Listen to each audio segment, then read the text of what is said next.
अस्सलामु अलैकुम व्यूअर्स, आप सभी का हमारे यूट्यूब चैनल में स्वागत है। उम्मीद करता हूँ कि आप नाज़रीन खैरियत से होंगे। तो आज मैं आप लोगों के सामने लेकर आया हूँ बिहार बोर्ड के क्लास 8 का उर्दू फ़िरोज़ा सबक नंबर 3 के सारे सवालात और जवाबात को लेकर आया हूँ। आप लोग अगर सबक नंबर 3 का पहला वाला वीडियो नहीं देखे हैं तो आप लोग उसे ज़रूर देखें। तो चलिए शुरुआत करते हैं और इसके सारे सवालात को सॉल्व करते हैं। जैसे कि आप लोग जानते हैं कि सबक नंबर 3 है जिसका उन्वान है उर्दू ज़ुबान। इसके जो मुसन्निफ़ हैं मौलवी अब्दुल हक हैं। तो चलिए देखते हैं इसके सारे सवालात और जवाबात को। तो सबसे पहले फर्स्ट नंबर में है कि दर्ज झील सवालात के 4 मुमकिना जवाबात दिए गए हैं, सही जवाब चुनकर लिखें। तो पहला सवाल था कि दुनिया की जदीद ज़ुबानों में कौन सी ज़ुबान ऐसी है जिसके माने लश्कर के हैं। तो वह ज़ुबान क्या हो जाएगा, उर्दू। तो चलिए देखते हैं नेक्स्ट सवाल जो कि है उर्दू की मकबूलियत की सबसे अहम वजह क्या है। तो ऑप्शन अलिफ में है ये ज़ुबान आसान है, इसका रिश्ता अवाम से है, ये मजहबी ज़ुबान है या फिर ये हिंदी से मिलती जुलती है। तो क्या हो जाएगा, इसका रिश्ता अवाम से है। अवाम यानी पब्लिक से है, लोगों से है। उसके बाद देखते हैं सवाल नंबर 3, इनमें से कौन सी सिफत उर्दू ज़ुबान की नहीं है।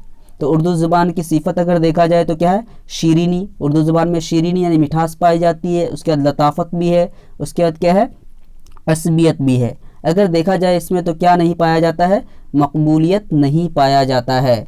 चलिए उसके बाद देखते हैं चौथे नंबर सवाल में है कि उर्दू में मुफरद हरूफ तहजी की तादाद कितनी है।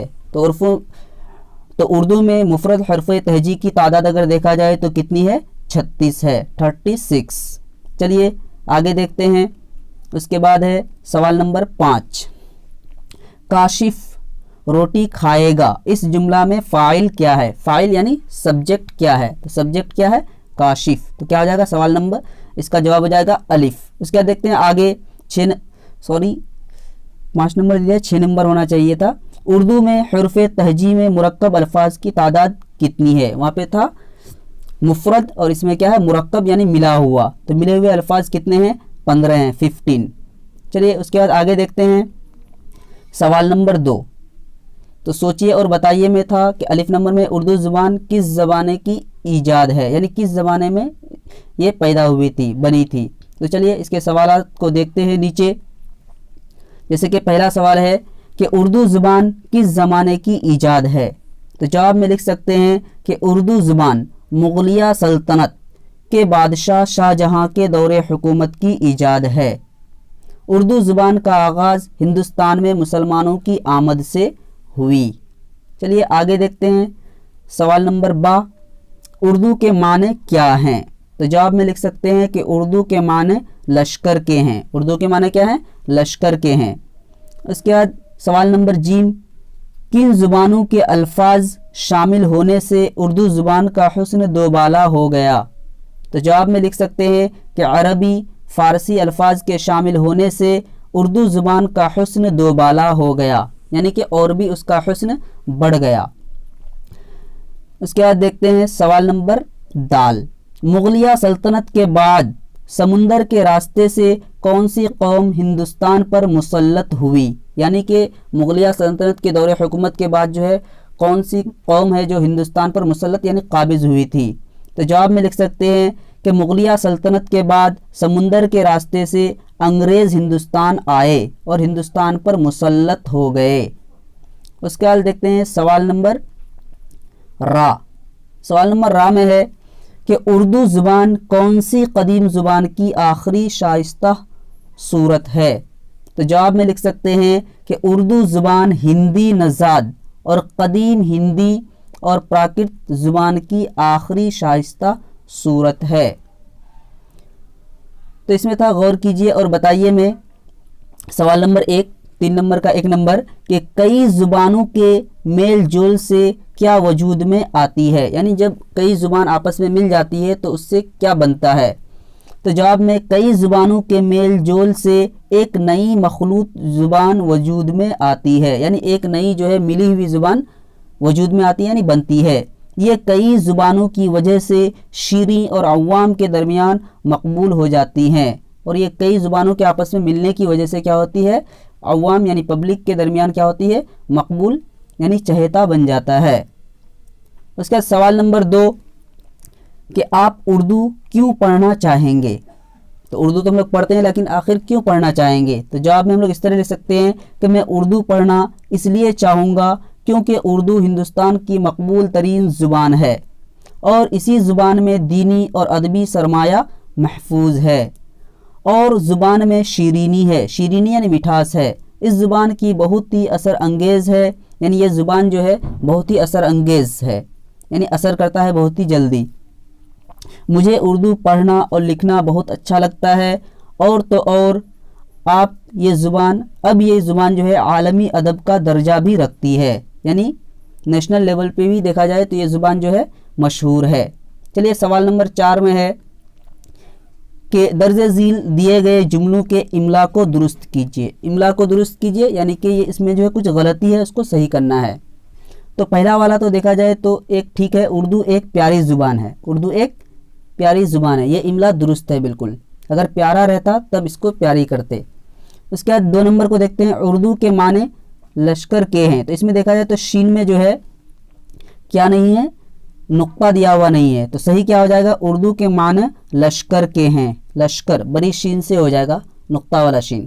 اس کے بعد 3 نمبر میں ہے کہ مغلیہ سلطنت کے آخری دور میں شعراء نے اس بچے کو پال پوش کر بڑا کیا، تو اس میں دیکھا جائے اگر تو اس میں غلطی کیا ہے کہ مغلیہ سلطنت میں کیا ہونا چاہیے، غین ہونا چاہیے، کیا ہونا چاہیے، غین، جیسے یہاں پہ لکھے ہیں کہ مغلیہ سلطنت کے آخری دور، آخری میں یہاں پہ کاف میں ہے لگایا ہے تو اس میں کیا ہوگا، خا ہوگا، دور میں شعراء نے اس بچے کو پال پوس کر بڑا کیا، تو پوس میں یہاں پہ کیا دیا ہے، بڑی شین دے دیا ہے، نوٹس کرنا ہے آپ کو، یہاں پہ چھوٹی شین سے لکھنا ہے۔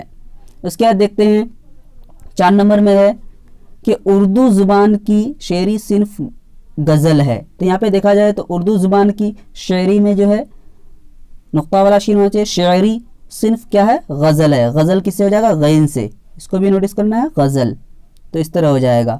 اس کے بعد مرزا غالب ایک بڑے شاعر تھے، تو دیکھا جائے تو یہاں پہ مرزا تو کس طرح ہوگا، زا سے ہوگا، اور غالب جو ہے گاف سے نہیں، کس سے ہوگا، غین سے ہوگا، تو کیا تھے، مرزا غالب ایک بڑے شاعر تھے۔ اس کے بعد دیکھتے ہیں 5 نمبر پہ ہے کہ واحد سے جمع بنائیے، یعنی ایک وچن سے بہو وچن بنانا ہے، سنگولر سے پلورل۔ تو شاعر ہے تو شاعر کا جمع کیا ہو جائے گا، شعراء۔ اس کے بعد کیا ہے، شجر، شجر کے معنی ہوتے ہیں درخت، شجر کا جمع کیا ہو جائے گا، اشجار۔ اس کے بعد کیا ہے، فن، فن کا جمع کیا ہو جائے گا، فنون۔ اس کے بعد کیا ہے، علم، علم کا جمع کیا ہو جائے گا، علوم۔ تصنیف، تصنیف کا جمع کیا ہو جائے گا، تصانیف۔ اس کے بعد کیا ہے، غرض، غرض کا جمع اغراض۔ چلیے آگے دیکھتے ہیں، سوال نمبر 6 میں ہے کہ ذیل میں دیے گئے الفاظ کی تانیث بتائیں۔ تانیث یعنی کہ مؤنث، فیمیل بتانا ہے، یعنی استری لنگ۔ تو کمہار ہے تو کیا ہو جائے گا، کمہارن۔ اس کے بعد کیا ہے، لوہار ہے تو کیا ہو جائے گا، لوہارن۔ اس کے بعد کیا ہے، نیا ہے تو کیا ہو جائے گا، نئی۔ اس کے بعد کیا ہے، ناگ تو کیا ہو جائے گا، ناگن۔ اس کے بعد کیا ہے، شاعر تو کیا ہو جائے گا، شاعرہ۔ اس کے بعد کیا ہے، دھوبی تو کیا ہو جائے گا، دھوبن۔ چلیے آگے دیکھتے ہیں، سوال نمبر 7 میں ہے کہ بعض لاحقہ کے ساتھ چند الفاظ لکھیے۔ تو بعض لاحقہ کے ساتھ کیا لکھنا ہے، چند الفاظ لکھیے، یعنی سابقہ ہوتا ہے اور لاحقہ ہوتا ہے، 2 ورڈ مل کر کے سابقہ اور لاحقہ بنتا ہے، یعنی کہ اگر شروع میں لگا دیں گے کسی بھی ورڈ کا، شروع میں کوئی ورڈ لگائیں گے تو وہ کیا ہو جائے گا، سابقہ، اور اگر لاسٹ میں جوڑیں گے تو کیا ہو جائے گا، لاحقہ۔ تو یہاں پہ لاسٹ میں لگانا ہے، دغا ہے تو کیا ہو جائے گا، دغا باز۔ اس کے بعد کیا ہے، جاں ہے تو کیا ہو جائے گا، جاں باز۔ اس کے بعد کیا ہے، نشانہ تو کیا ہو جائے گا، نشانہ باز۔ اس کے بعد کیا ہے، پتنگ تو کیا ہو جائے گا، پتنگ باز۔ اس کے بعد کیا ہے، جلد تو کیا ہو جائے گا، جلد باز۔ اس کے بعد کیا ہے، دھوکہ تو کیا ہو جائے گا، دھوکہ باز۔ اس کے بعد کیا ہے، کبوتر تو کیا ہو جائے گا، کبوتر باز۔ چلیے آگے دیکھتے ہیں، 8 نمبر پہ ہے خالی جگہوں کو بھرے۔ تو اردو زبان ایک جدید زبان ہے، تو یہاں پہ خالی جگہ پہ کیا ہو جائے گا، جدید زبان۔ एक जदीद ज़ुबान। उसके बाद 2 नंबर में है कि उर्दू ज़ुबान उस ज़माने की यादगार है, तो यहाँ क्या हो जाएगा ज़माने। उसके बाद क्या 3 नंबर में उर्दू मुसलमानों की मजहबी और इल्मी ज़ुबान थी, तो यहाँ क्या हो जाएगा उर्दू। उसके बाद सारे जहाँ से अच्छा हिंदुस्तान हमारा नज़म के नज़म निगार जो हैं कौन है, तो अल्लामा इकबाल हैं, यानी इसके लिखने वाले मुसन्निफ़ कौन है, अल्लामा इकबाल, एक बहुत ही मशहूर शायर हैं। ये कौन है, फ़लसफ़ी शायर हैं। 5 नंबर में है कि उर्दू हमारी मादरी ज़ुबान है, तो यहाँ पे क्या हो जाएगा उर्दू। तो सारे सवालात के जवाबात को मैंने आपके सामने हल करके दिखाया। उम्मीद करता हूँ कि आप लोगों को वीडियो ज़रूर अच्छा लगा होगा। आप लोगों को अगर वीडियो अच्छा लगा तो आप लोग जो है वीडियो को लाइक ज़रूर करें, और अगर लगता है कि ये वीडियो किसी और के लिए भी फ़ायदेमंद साबित हो सकता है तो उसे भी शेयर करें, और हमारे चैनल को सब्सक्राइब करना ना भूलें, और अगली वीडियो के लिए घंटी के आइकन को भी ज़रूर इनेबल करें। फिर मिलते हैं अगले वीडियो में, तब तक के लिए खुदा हाफिज़।